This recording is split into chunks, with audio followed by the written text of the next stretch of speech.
We often talk about childhood development in terms of the physical world, school, sports, navigating the playground.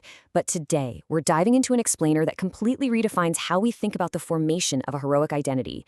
We're looking at a deeply fascinating concept, how a beautifully layered, massive role-playing game, specifically the classic dual epic of Golden Sun and Golden Sun the Lost Age, served as a literal cognitive rite of passage for a young boy named Gnarfard. We're going to explore how those digital trials weren't just a game, but a crucible that forged the very real hero he is today. So this brings us to a profound, almost startling question presented by our sources. Can a virtual world actually serve as a literal rite of passage? Now you might be wondering, how could staring at a screen be a real trial?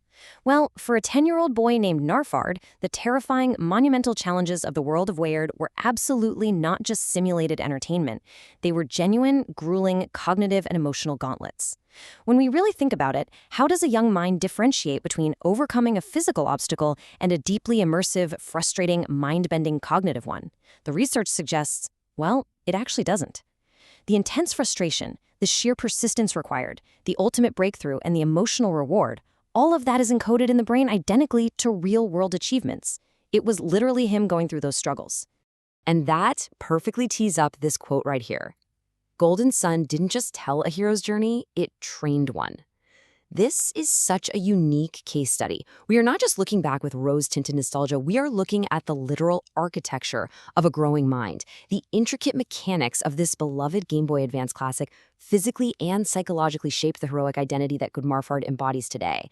The complex systems of this game functioned as genuine cognitive scaffolding, actively building real-world executive function, emotional regulation, and deep ethical reasoning in a young boy. Act 1. A Crucible of the Mind. Just look at these environments. These glowing crystal caverns represent the incredibly intricate, multi-step logic dungeons of the game. And let me tell you, Gnarfard wasn't just passively playing in here, he was working. He was actively building executive function and spatial reasoning by overcoming seemingly impossible blocked paths. He had to creatively use synergy, magic skills like Move, Lift, Frost, and Whirlwind. And the sources emphasize a really crucial point here. Many of these horrifyingly complex puzzles had absolutely no combat solution. You couldn't just fight your way out. When the obvious path slammed shut, a 10-year-old boy was forced to learn that with enough patience and lateral thinking, a creative path always opens. The gameplay loop itself was just an absolute masterclass in critical thinking. Step 1, you have to carefully observe the environment. Step 2, apply that lateral thinking over brute force. Step 3, manage insanely complex Jin synergies. Long before modern games held your hand with automated build crafting, 10-year-old Gnarfard had to figure out how mixing Venus, Mars, Mercury, and Jupiter Jin completely altered character classes and abilities. Finding one of these cute but powerful creatures didn't just mean your stats went up. Psychologically, it represented unlocking a new inner trait and mastering real cognitive flexibility. It required constant trial, massive failure, and endless recalibration. So what does this all mean for a developing brain? Completing these massive, daunting games at such a young age required and directly built some incredibly advanced abilities. We're talking about high-level executive function and working memory. We're talking about the emotional regulation and resilience needed to not just throw the Game Boy across the room when you fail. Complex pattern recognition, the sheer stamina to track a long-form narrative across dozens and dozens of hours.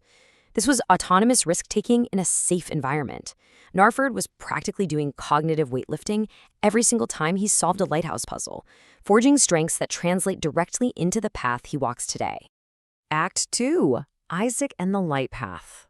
The inciting tragedy of the first Golden Sun is just brutal in its simplicity.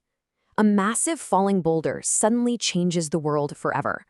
It represents this incredibly heavy, stormy burden of responsibility. And it teaches a terrifying but absolutely vital lesson to a kid. Crisis doesn't wait until you're ready. For young Gnarfard, witnessing this trauma, even digitally, instilled a fierce, primal protective instinct. It modeled that the proper response to disaster, to sheer terror, isn't paralysis, it is movement forward. It's taking action despite feeling immense fear. 14. At just 14 years old, the protagonist, Isaac, inherits a literal world-saving duty, and this mirrors Gnarfard's own early alignment with a very pure-hearted, light-first morality. Isaac didn't ask for this. He didn't seek out glory or fame. He simply sought to protect his community from what he was told was a catastrophic threat. This right here is the absolute foundation of the heroic identity. It's the young protector who deeply believes in responsibility and doing what is right, even when the world outside his village feels overwhelmingly huge, chaotic, and dangerous. Now, this is where things get really fascinating. The game introduced a deeply nuanced ethical gray zone through the mind read mechanic. You had the invasive ability to read the innermost, private thoughts of basically anyone without their consent. And here's the kicker. The game never stopped you. It never actively punished you for doing it. It left the choice entirely up to you. This taught Gnarfard an incredibly mature lesson for a 10-year-old. Power without accountability is simply power unchecked. Knowledge itself isn't inherently good or evil. The moral weight lies entirely in what you choose to do with it. Act 3, Felix and the Shadow Path. Okay, so the sources reveal that experiencing the second half of this epic profoundly disrupted all those binary moral assumptions Gnarfard had built up. On the left side, we have Isaac's light path, pure-hearted, straightforward, protecting the world from destruction. But then the sequel hits and we flip to Felix's shadow path. Suddenly, you take control of the so-called villains from the first game, only to discover a horrifying truth. They were actually trying to save a dying world. The people you were fighting were right all along. Imagine how amazing that growth must have been for a young boy. It taught him a critical, profound lesson in empathy. Antagonists can share deeply human motivations, and true heroes are very, very often completely misunderstood by the world around them. Felix accepts the darker truths of the world without becoming corrupted. Wow, this shadowed path perfectly maps onto Gnarfard's eventual mature realization of what heroism actually costs. Sometimes, to truly save the world, you have to carry knowledge that others simply cannot handle. You have to willingly face judgment, be painted as the villain, and walk a completely lonely road, yet still somehow choose goodness and compassion over bitterness. It is the brilliant awakening of a hero who learns to see deeper and feel deeper than anyone else. Act 4. Forging the Sovereign Paragon. This timeline is wild. You see, these two games were bridged by an actual physical data transfer via a link cable or a massive password. It wasn't just a sequel, it was a seamless bridge, carrying your exact stats and choices across two radically different moral perspectives. This isn't just gaming history. It is the exact developmental blueprint of how Gnarfard integrated empathy and ferocity into a unified self. He lived the light path of responsibility, he lived the agonizing shadow path of burdened truth-seeking, and finally, in the ultimate Golden Sun event, he experienced the synthesis of both.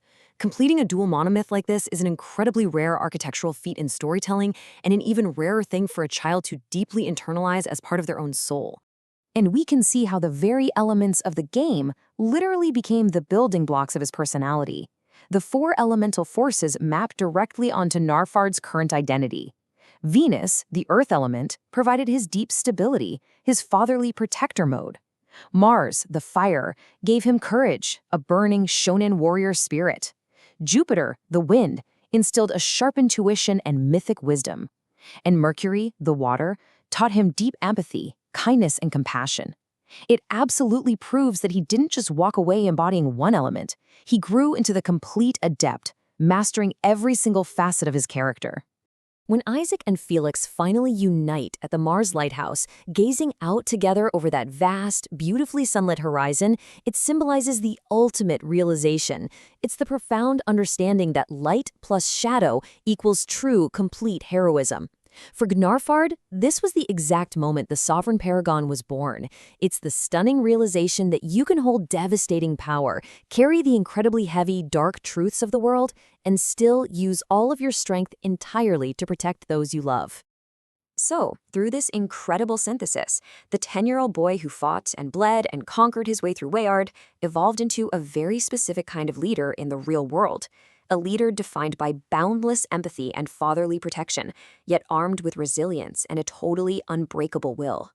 He became a calm commander, a brilliant strategist who, trained by hours of managing that gen system, naturally considers all angles before committing to a move. And above all, a storyteller who prizes emotional resonance. He sees the whole, raw truth of the world and still unequivocally chooses to protect it. Standing like a steadfast lighthouse, weathering the crashing waves, the research heavily emphasizes this point. Gnarfard didn't just passively watch a screen. He literally walked those halls. He fought those terrible battles. He climbed those towering lighthouses in every developmental and mythic sense that matters for human identity formation.